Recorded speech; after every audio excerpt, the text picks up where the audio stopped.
Hello, MechWarrior fans! This is Duncan Fisher. Today is the dawn of an exciting new league. A trial by fire, a proverbial bloodbath of lasers and autocannons, the likes of which you have never seen. Born from the twisted mind of the Dragon's own Hohiro Kurita, this new league will pit the finest MechWarrior units throughout the Inner Sphere against each other via intense skirmish-based combat.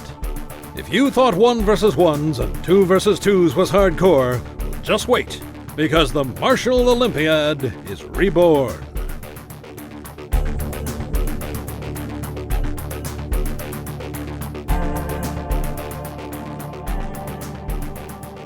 Well, we are almost at the end, Mech fans, with just one game left to play as at the time of this recording, and that is in NA Div B. What is happening, Mech fans? It's Coz and Indigo here, and it is the 26th of April, and the Martial Olympiad Reborn is all but over, and what an outstanding tournament it has been. Since the last podcast, we had the winners of EU Div A decided, so congratulations to First Jaguar Guards for taking that division and beating out the monstrous Eon Tatos. Only NA Div B remains undecided, though we know that we will either be crowning White Knight Legion or Smokehatters as the winners there. Today, though, is the first in probably a couple of wrap-up episodes where we reflect back on the tournament and talk a little bit about what we saw. Given the tournament isn't quite over, I thought we could start by looking back quickly at each of the teams. Talk about where they finished, how they performed, and considering that against their roster strength. Firstly, though, let's take a look at the results that we have had so far in round 7. So in EU Div A, we still had that make-up game. It was the last and deciding game from round 4. Unfortunately, the game wasn't cast, but JGX went in with a 15-point lead, and they basically simply needed to avoid a 5-0 whitewash. Now, they did manage this by the narrowest of margins, playing for stalemates on HPG, and managing to get a tie, which gave them the division. So not the best way to finish, but a win is a win, and particularly after their dominant victory in the make-up game for round 3, they certainly earned the win in that division. So yeah, JGX went down to Eon forward zip with a tie in there as well. Now in NA Div B, we have had 3 games played, and there is the 1 game left to be played. Now, the first was a crossover match between EMP and Death from Above, and this did result in a very comprehensive victory for EMP, and it effectively put Death from Above out of contention, and in fact, it dropped them all the way down to 4th. The second game was also hugely influential, and that was a fantastic throwdown between White Knight Legion and Potato Killers, and White Knight Legion won this one 3-2. Now, it put White Knight Legion currently in first place in the division and 16 points ahead of Smokehatters, who still have a game to play. And it means that Smokehatters will finish at least in second, and they will actually take the division if they win at least 3 drops in their game against Clan Crossfire, which is coming up this Sunday. Now, MS and the Answer also played, and that was a very good game, very close, and MS Crab People took that one 3-2. That one was really just to decide where MS Crab People might finish. They are currently in 5th, and Clan Crossfire could overtake them if they win 3 drops in the NA Div B game against Smokehatters.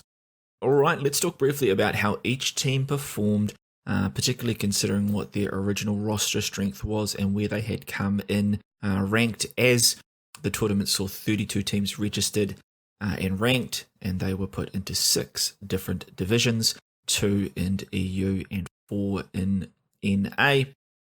Let's start with EU Div A. This was a very competitive div dominated early by Eon, but it took a while to take shape given that there were those missed matches between JGX and Eon, and as mentioned, it did come down to that last match between JGX and Eon, with JGX doing just enough to take that division. So let's start with the winners. First Jaguar Guards finished first on 124 points. They won 5 of their 6 matches, including winning 21 of the 30 drops, and they had a kill rate of 75%. Now, on roster strength, they were actually the lowest ranked in that division and 7th overall, so To take the division over top-ranked Eon was an outstanding effort by JGX. They weren't highly ranked when it came to the key metrics overall, but they just had a knack of getting wins. So, obviously a team with a pretty strong focus on strategy. Data was their top-ranked pilot, playing 25 drops and averaging 294 match score and 479 damage per drop. The high points for JGX was that round 3 victory over Eon, whilst the low point was undoubtedly the disruption that was caused by several of their team members earning themselves a month-long ban that really threw a spanner in the works for their last game. Eon Tatoes finished second on 121 points in that division. They won 4 of their 6 matches and won 20 of 30 drops, and their kill rate was a very impressive 81%. Eon were the highest ranked team in the tournament, and they will be disappointed, I think, that they finished second. They really did look unstoppable early, and I had talked them up a lot in the podcast, but they did take a couple of pretty hard losses in a pretty short period of time, to be honest. Lizzie was their top pilot, and Lizzie averaged a 275 match score and 464 damage per drop that he was in. Their high point was probably their first 2 rounds where they just looked so dominant, and their low point was undoubtedly that heavy loss to JGX in the round 3 makeup match. Russian Jade Falcon finished third on 96 points. They won 2 of their 6 matches, including winning 12 of the drops that they played in, and they had a kill rate of about a tournament average 67%. They were highly ranked on roster strength, second in the division, and in fact 4th overall in the tournament. So they'll probably be pretty disappointed given that roster strength that they finished third and pretty far back, all things considered, particularly given they showed just how good they were in some patches. Terminator 20 was their best pilot and averaged 247 match score and 377 damage per drop. Terminator also got a very powerful 29 kills. The high point was surely the outstanding win that they had over Eon in round 6, which kind of started the downhill slide for Eon. And their low point was probably the round 3 loss to Phoenix Legion, where they actually beat them on kills, but Phoenix Legion kind of beat them on strats and got the win. And speaking of Phoenix Legion, they finished 4th in the division on 78 points. They won just 1 of their 6 matches, and they won, unfortunately, only 6 drops in the tournament. Phoenix Legion probably did envision that they would perform a little better, given that they do have a very strong roster, and they'll probably be disappointed that they finished not only as far back as they did, but that they didn't take more drops off these other teams. Stimrog was strongest for Phoenix Legion, averaging 222 match score and 386 damage per drop, and Stimrog also got 16 kills. Now, the high point for Phoenix Legion, I think, was that excellent win over Russian Jade Falcon, where they executed some strats to perfection, in particular a Tourmaline strat that was really, really well done, whilst the low point was a pretty tough loss that they had at the ends of Eon in round 5. So on to EU Div B, and this was a highly competitive division. All 6 teams really vied for the title here. The division, though, was dominated by Majestic 12, and they were deserved winners, and arguably probably the highest performing team in the entire tournament. But there was 4 teams in the division, I think, that were very, very good and actually finished in the top 15 of all teams. So when we look at average match score, so a very, very good division. So Majestic 12 did finish first on 116 points, and they won 4 out of their 5 matches. They were virtually unstoppable, winning 22 of 25 drops, and they had an unbelievable kill rate of 92%. They were the highest ranked in the division and 12th ranked in the tournament, and their performance was pretty outstanding. I think with the way that they performed, not only would they have topped Division B in the European region, I think they would have topped the NA Div B as well. So that's probably a good sign as to just how successful their tournament was. Texan Scrublord led the way for them with an unbelievable 382 match score and 607 damage average per drop that he played, and an insane 41 kills across those matches. The high point for them was probably just their consistency. They were just unreal. They only lost 3 drops the entire tournament. So, yeah, no real low point. They were just, they came in and they got the job done. They were very, very good. Furia finished second on 95 points, also winning 4 out of their 5 games. They were a real gutsy team. They won 15 of the 25 drops they played in and a kill rate of 68%. They did have an amazing tournament. They finished second after being ranked last in the division on roster strength coming in. Frio 19 was excellent for them, averaging 315 match score and 481 damage, and also getting 17 kills across the tournament. The high point was probably their fantastic win over Majestic 12, giving that team their only loss in the tournament. And again, another team where I don't think they've really had any low points. They overperformed and were good pretty much the whole way through. Now, Russian Jade Falcon Irie finished third on 86 points, and they won 3 of their 5 matches. They won 12 of their 25 drops, and they had a kill rate of 67%.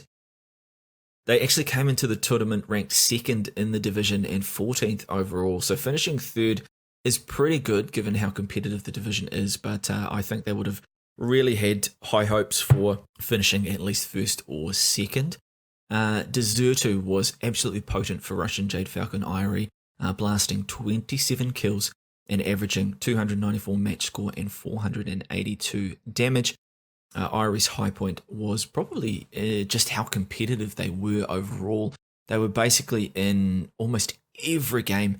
Their low point was probably the only game that they played that was very, very poor, which was against Majestic 12 in round 5, an important game, and unfortunately they weren't quite able to give Majestic as much trouble as they'd given the other teams. I Hate My Team finished 4th on 83 points, and they won 2 of their 5 matches. They won 11 of the 25 drops they played with a kill rate just below average at 62%. They were ranked 3rd in the division coming in and 18th overall, so again, a team that probably felt that they could have finished better than just the 2 wins. I Hate My Team really shared the performance amongst their pilots with 100% Konglord, Snakey 115, Dope Bear, and Shakes, all with really, really good stats. So they did share those and were pretty close. They were another team, I think, whose high point was in just how competitive they were, but the low point is probably the inverse of that, in that they were competitive, but they just missed out on getting the job done in lots of the matches and they played in. So that's something that they'll probably look back on and think that they could have done better in the tournament. 31st Tassar Regiment finished 5th on 80 points, also winning 2 of their 5 matches. They won 10 of the 25 drops they played in with a kill rate of 57%. They were 4th ranked in the division coming in, so they did finish pretty close, I think, to where they would have expected to. Christoph McEgan was probably Hussar's best, averaging 251 match score and 395 damage per drop, and also getting 20 kills. Their high point was a very strong win over I Hate My Team in round 3, whilst their low point was probably their kill rate, to be honest. They obviously just had some problems finishing mechs off in the games, and if they had been a little bit better there, they may have been able to jag more wins. Clan Widowmaker and Friends finished 6th on 65 points, and they were unable to grab a win in the tournament, unfortunately. They won just 5 of the 25 drops they were part of with a kill rate of just 33%. They were ranked 5th in the division, so they probably would have been hoping for at least 1 or 2 wins, but they did finish pretty close to where they were ranked. Raptor was strong for them. Raptor averaged 234 match score and 356 damage per drop.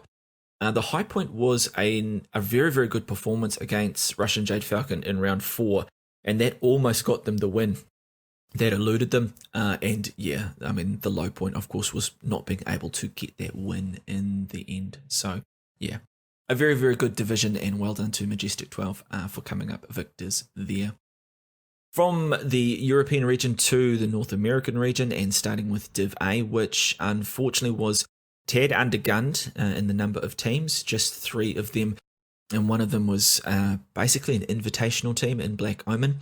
And given that they had 3 teams, they instituted a crossover match with NA Div B to give those teams some action. Ultimately, Imperial went through this division pretty untroubled in the end, unbeaten, and they were certainly deserving winners. There were some excellent games, I will say, but there was also some real stinkers in this division.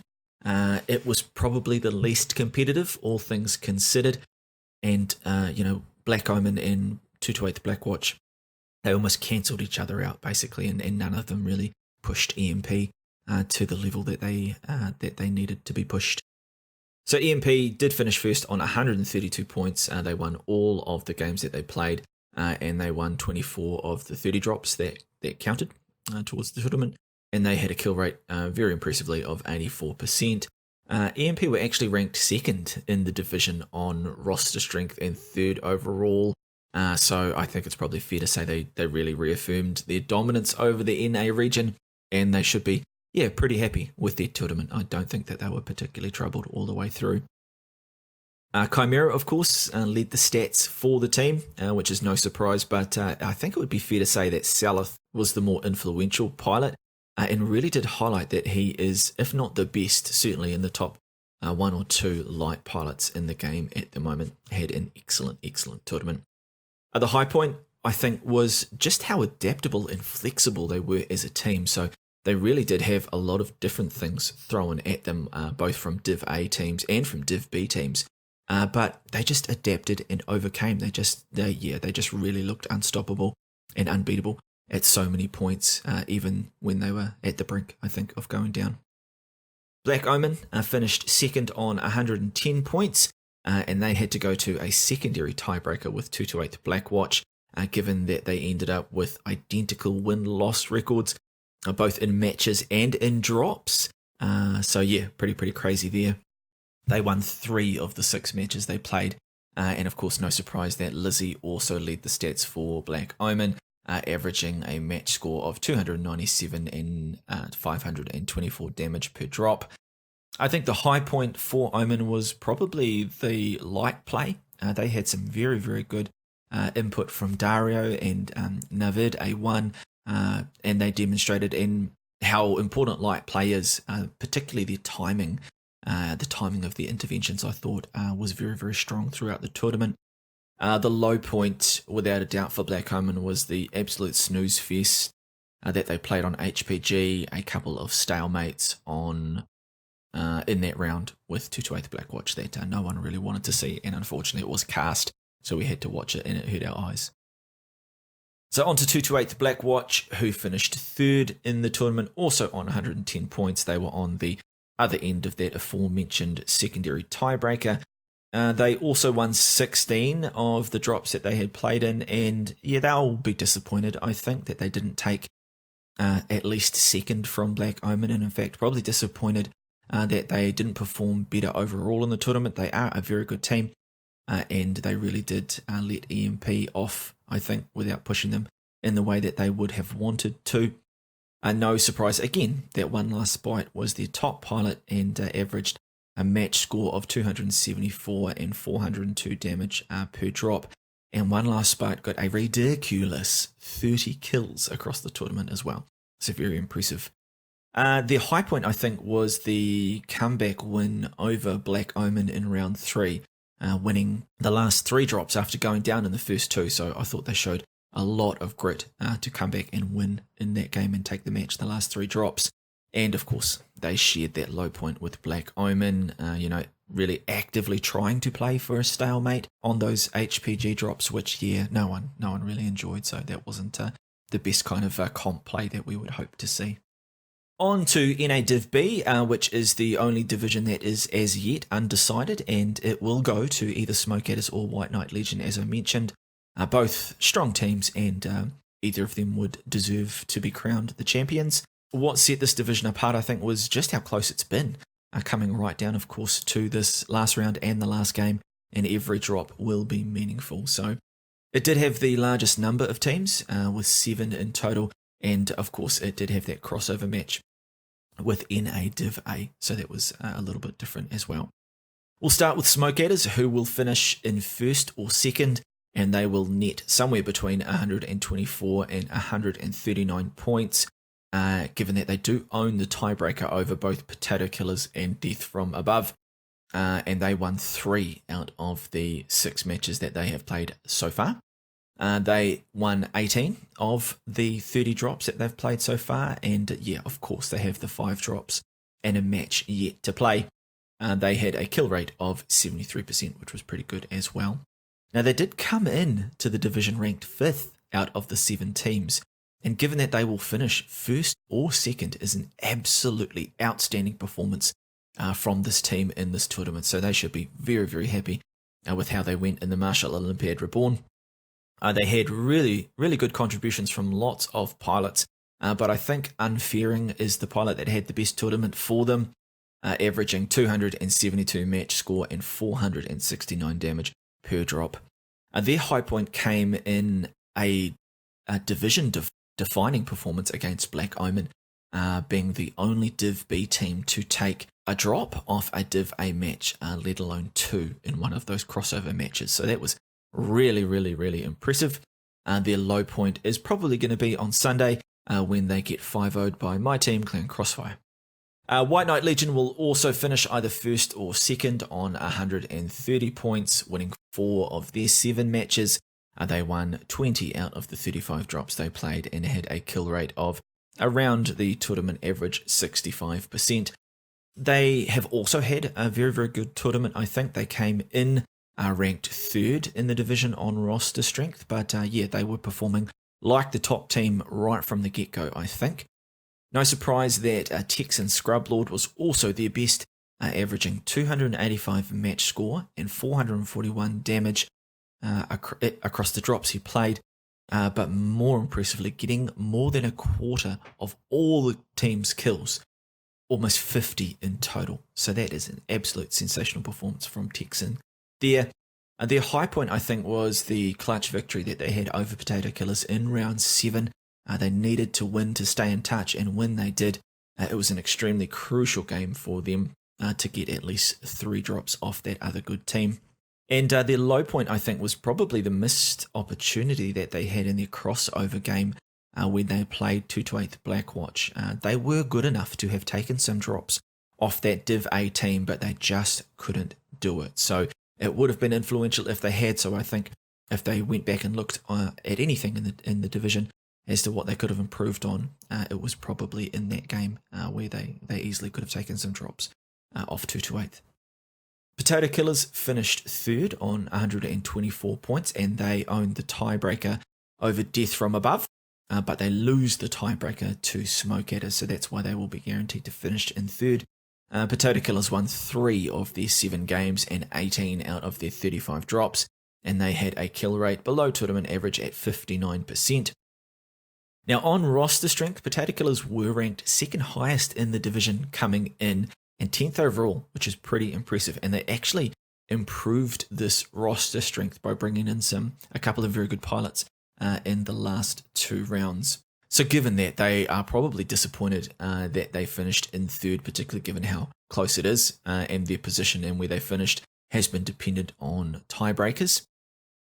Now, Yondu Udonta was their most consistent and averaged 278 match score and 459 damage per drop, also nailing 25 kills. I think their high point was a very, very good win over Death from Above in the very first round, and they really kind of signaled their strength right from the get-go, and it of course ended up with them having the tiebreaker to allow them to take 3rd, and their low point was probably the heavy defeat. They were on the other end of it against Smoke Adders in round 4, and that's why Smoke Adders of course owned the tiebreaker over them. So yeah, I think they would look back at that match and think and hope that they would have done better. Now, 2-8 Death from Above finished 4th. As mentioned, they were also on 124 points, but due to the tiebreakers against Potato Killers in SA, they drop down the rankings a little bit. They actually won 4 of their 7 matches and won 18 drops with a kill rate of 60%. Death from Above was, however, ranked the highest in this division, coming in and 9th overall on roster strength. So I think it would be fair to say that their performance did fall below expectation. And despite strong pilots very good leadership, robust preparation for the matches and the rounds. They weren't able to get the job done in what is a very competitive division. But yeah, just a little bit either way could have seen death from above with a very, very different tournament. Now, Nuclear Weapon was really effective for them, despite wanting everyone else to rage quit and die. Nuclear averaged 275 match score and 424 damage per drop. The high point for Death from Above, I think, was a very, very good round 6 victory over White Knight Legion that ended up being pretty crucial and allowed them to stay in touch and push for a possible win in the division. And their low point was, probably that round 1 loss to Potato Killers, going down pretty hard and giving up 4 drops against another team that they ended up being neck and neck with and losing to on tiebreaker. Now, MS Crab People will finish either 5th or 6th on 106 points, and they also won 4 out of their 7 matches. Unfortunately, they were the kings of the 3-2 victory, and they won just 12 drops in total, the minimum that you would need to win 4 matches, and they had a kill rate of just 40%. They were ranked 4th coming in, so they have finished pretty close to where their roster strength would lend them to, but they'll probably be disappointed with the tournament in that it was so up and down for them that they weren't able to be more consistent from drop to drop. But by the same token, I think they'll also be really happy that they got the wins that they did, and they beat out teams that on paper were far more fancied. So given that they beat both Smokeadders and White Knight Legion, who will finish 1st and 2nd, it kind of shows just how competitive Crab People were, and maybe it was just that lack of consistency that stopped them from pulling off a really, really upset win in the division in total. I think, though, that their high point was an amazing performance against EMP in the crossover match in round 3. I think MS pushed EMP more than even the Div A teams. And EMP, although they did get up in that match, I think that they had been faced with things that they weren't throughout the rest of the tournament. Their low point, as I mentioned, of course, I think was just their lack of consistency and their ability to win more drops. They were good enough and they won matches, but it was just that consistency that as they won one, they often lost one. And that will be something that I think that they would want to correct moving forward. They were, I think, a team that played very much to the level of their opposition. If their opposition were really good, they played really good. If their opposition weren't as good, they kind of dropped down to that same level. So that's something that they'll probably want to think about as well. Now, Clan Crossfire, my team, will finish either 5th or 6th, somewhere between 103 points or 118. And they have won 2 of the 6 matches that they've played so far. They have got that 1 game still against Smokeadders. They currently have won 11 out of the 30 drops that they have played in and had a kill rate of 53%. Clan Crossfire came into the division ranked 6 on roster strength, and as the only true Oceanic team in the tournament, probably have placed where they expected to place, but I do know that as a team we are kind of ruining a few opportunities that we thought we had, and we feel that we have underperformed and we could have easily taken more drops than we did. TK87 was Clan Crossfire's best, averaging 249 match score and 395 damage per drop, and also getting 17 kills. The high point for Clan Crossfire, I think, was the victory over Potato Killers in round 5, and the low point was a pretty confused performance against White Knight Legion in round 3, where they got beaten 5-0. The Answer finished 7th on 85 points, and they were unable to get a win in the tournament, and they only took 5 drops across the entire tournament with a 26% kill rate. They were ranked 7th in the division coming in on roster strength, so they have actually placed where their roster strength would have said. But like Clan Crossfire, they have the look of a team, I think, that enjoy playing comp, but aren't putting that same time into practice or scrims against other teams that a lot of these very competitive and top comp teams do. Tolson, I think, was their best and averaged a 216 match score and 383 damage per drop, also securing 16 kills. Their high point, I think, came in the last round, where they came very, very close to getting that victory, taking MS Crab People down to a last drop and a 3-2 decision. On to NA Div C, and this was also a tightly fought division that came down to the result of the very last drop in the second to last game that was played. It fell the right way for Diamond Shark Alpha Galaxy Command Cluster, who took this division by a tiebreak over Dropship 4, and indeed teams first through fourth were separated by just 12 points. There were 6 teams in total in the division, and the division produced 2 teams that ended up ranking top 5 overall in the tournament based on match score. So some very, very good teams in there. So DSAG Command Cluster finished first in this division on 104, thanks to their round 3 victory over Dropship 4, and they had won 4 of their 5 matches. It included winning 19 of their drops, and they had a very, very impressive kill rate at 82%.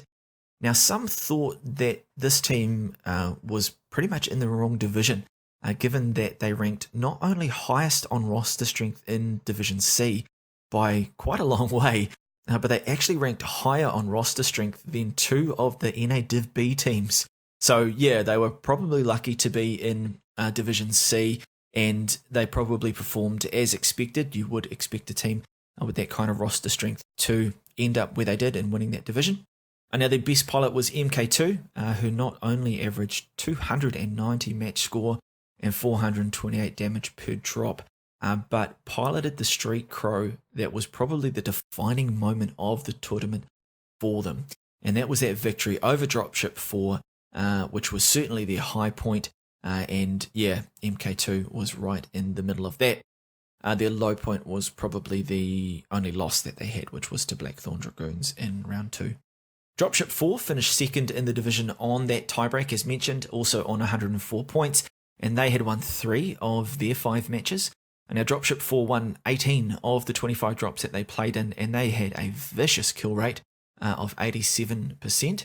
Now Dropship 4 were originally ranked 5th in the division, but that was a little bit misleading given that their ranks did include 3 pilots whose Jarl's rankings were high enough really to put them in Div A teams. You know, they were well up in that 96th to 99th percentile in regards to their score on Jarl. So yeah, I think they probably would have expected to perform when you've got those Div A quality pilots forming the backbone of your team.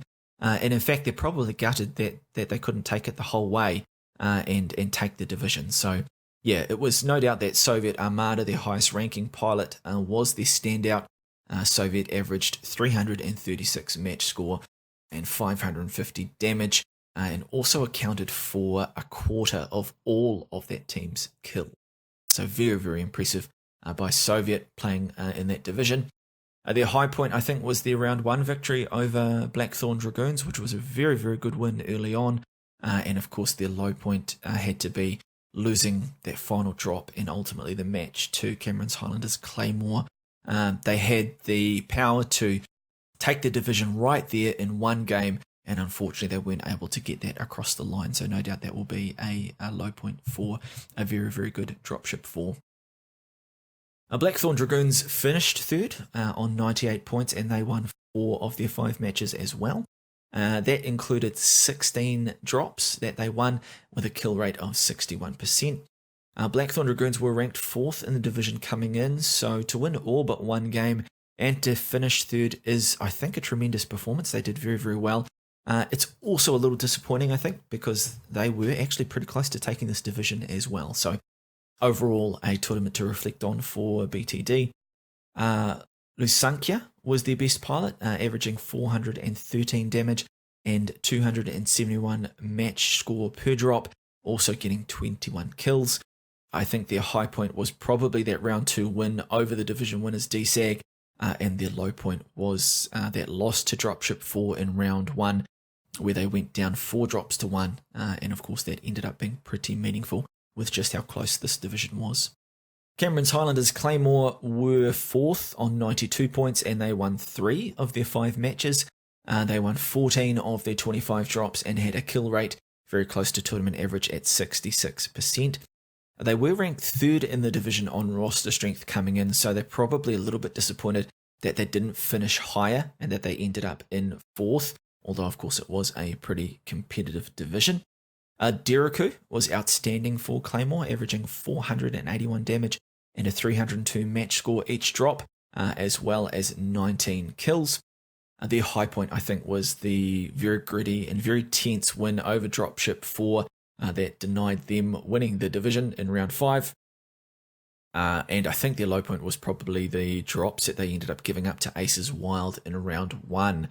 They won that match 3-2, but they gave up drops against Aces Wild where none of the other top teams did, so that's probably something that was a low point for them in the tournament.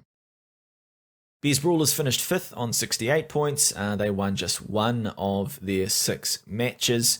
They'll likely be disappointed in their performance. Initially, they were ranked 2nd in the division on roster strength, but probably suffered a little bit from maybe a lack of cohesion or practice or being able to get all the pilots together when they needed them to. Boxham was probably their most consistent, averaging an excellent 274 match score and 485 damage per drop, which was very, very good.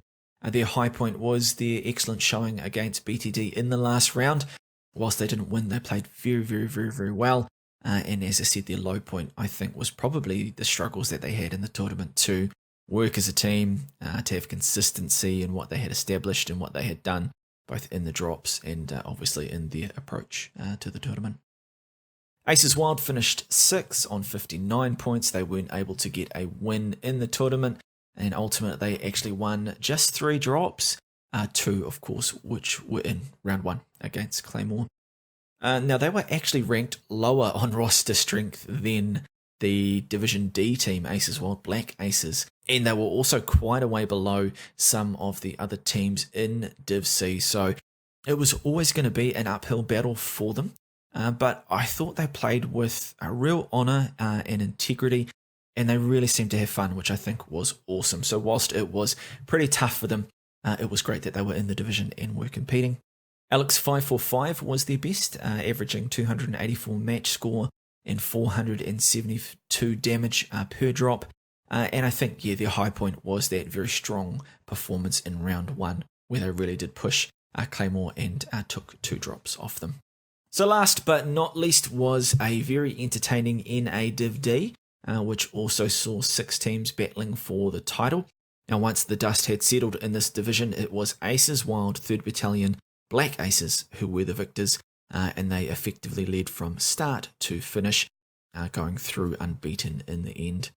They were pushed though by a couple of other very good teams in the division, and it did produce some really, really good games, so it was certainly an indication that comp is valid at all of these levels of play, because we did see some very entertaining and good matches.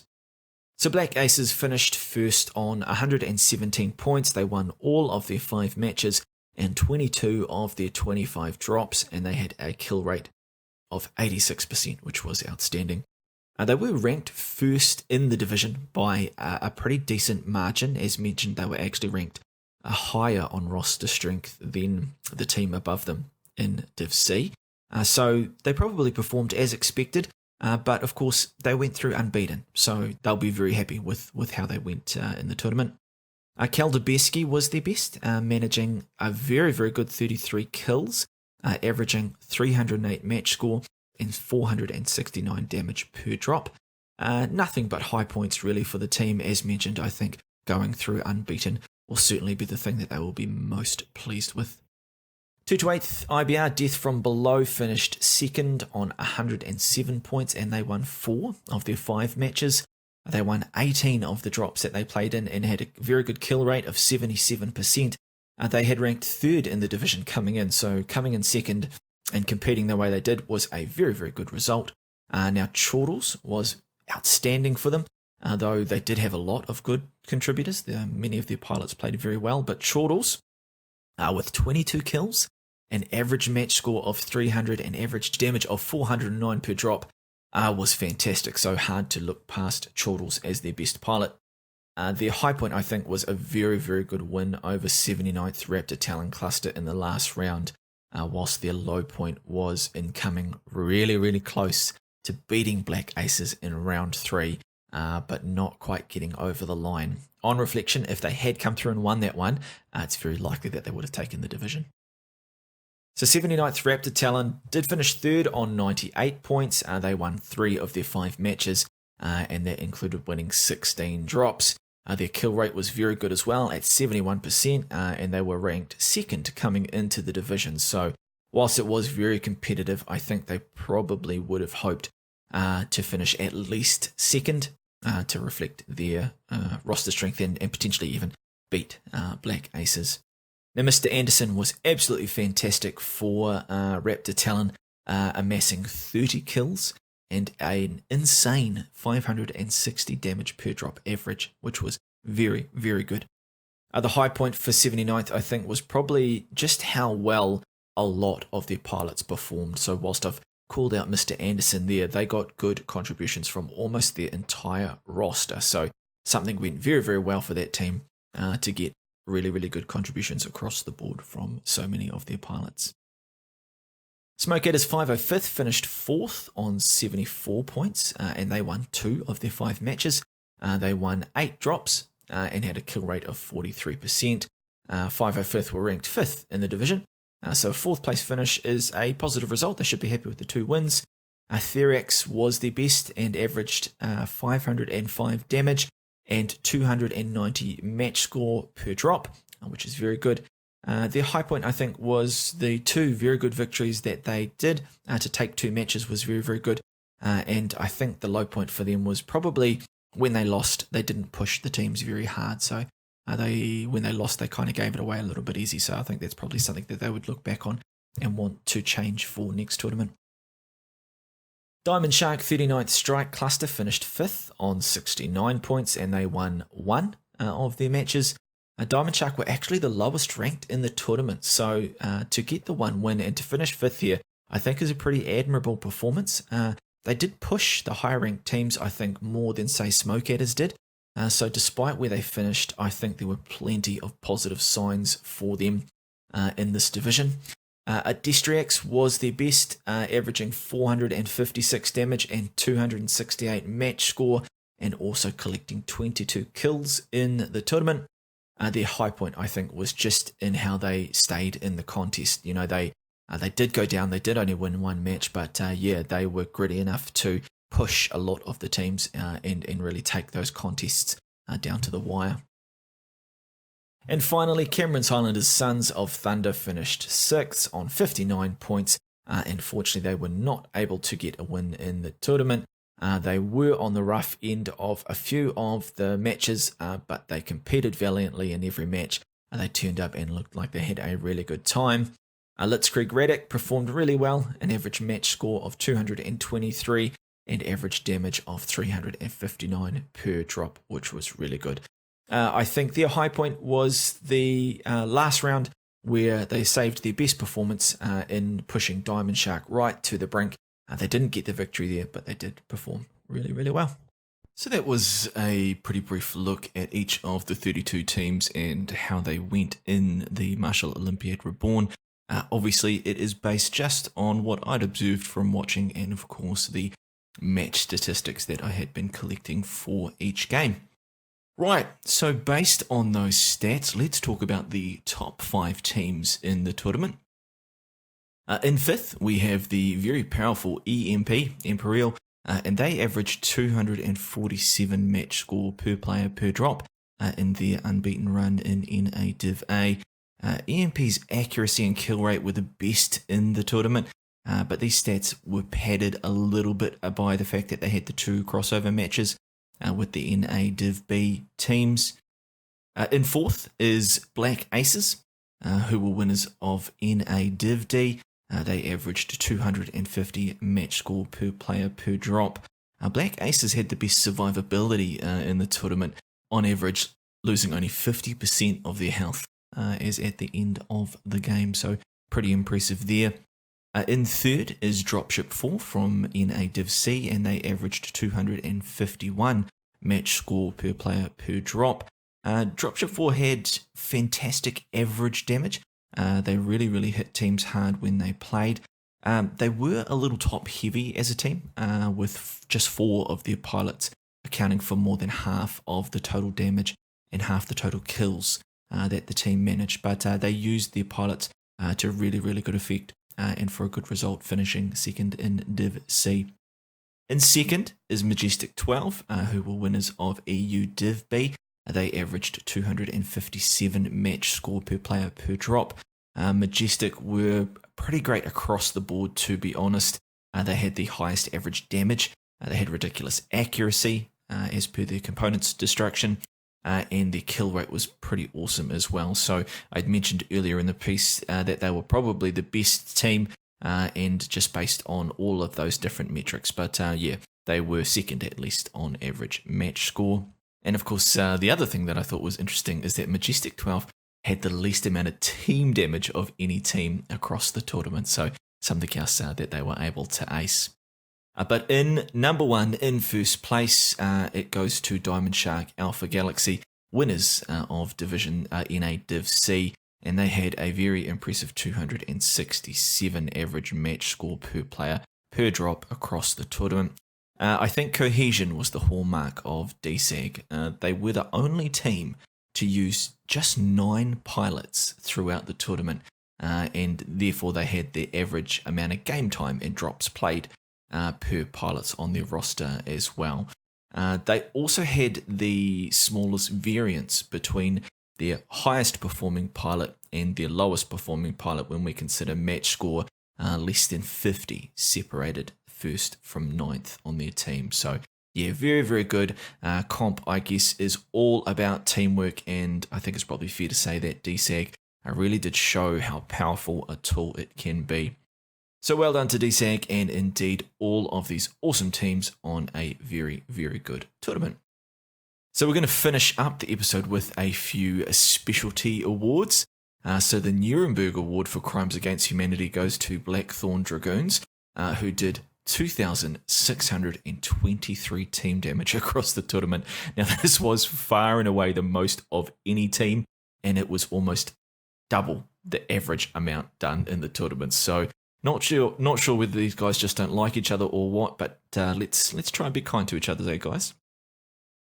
The Gandhi Award for dedication to pacifist principles goes to Cameron's Highlanders Sons of Thunder, who generally shunned the mech-on-mech violence, choosing to only kill 44 of the 200 mechs that they came across in the field of battle. A very principled approach, gentlemen, and I admire that greatly. Well done. The Gandhi Award goes to you. The Agent Smith Award for pilot representation in competition goes to The Answer, who had 29 different pilots play for them at some point during this competition. So lucky probably that they didn't get an MC reward, because once they spread that out, it wouldn't be much to go around. And yeah, but well done for them for letting everyone that owns a computer in the world play on their team. The Kim Kardashian Award for the least entertaining drop ever played is jointly awarded to 228 Black Watch and Black Omen, who gave us 30 minutes of game time that no one will remember to forget, and potentially buried any chance of seeing HPG domination in comp ever again. Anyone would think these guys aren't Div A players and are playing with steering wheels. So yeah, let's not go for stalemates, but enjoy your Kim Kardashian awards. And last but not least, the People's Choice Award for the choicest team in the tournament, and I have awarded that one to MS Crab People. Now, not only did they play more 3-2 games than any team that has ever played a 5-drop tournament before, but they gave us some really entertaining drops, both in their excellent gameplay and, of course, in their constant crab-related memes. To come through and up the divisions the way that they have, and to beat very, very good teams like Smoke Adders and White Knight Legend in this tournament, and of course to push EMP the way they did, I thought was really, really awesome. So well done to the Crabbies from Mercstar. Certainly hope to keep seeing you guys in the comp scene. From a Kiwi here in New Zealand, you are choice, bro. Right, so that is it for this episode. My sincerest congratulations to all the teams that participated in the tournament. Your time, effort and energy is, after all, what keeps these things going. So thank you everyone for your dedication to the tournament and of course to this game. Thank you all for the time spent practicing, organising times and scrims and lobbies, doing the mech math on drops and on strats, and of course for the constant drawing of penises on the map strats. It is a great community, and I think that has been highlighted by this awesome tournament and all the awesome teams that have taken part and that I've talked about in the episode. Now we'll be dropping another episode soon, and we are going to discuss the next tournament that's coming up, the Inner Sphere Coalition. So be sure to stay tuned and listen to that one, give you all the info and the skinny on what will be involved in that tournament. Of course, make sure that you check it out and sign up. Let's keep this comp stuff going. Hope you enjoyed this review episode, and I will catch you all next time. Now you're weeping streets of coals and indigo, gathering into serving your Now you used to fall in love like cattle. It must have been high. It must have been high.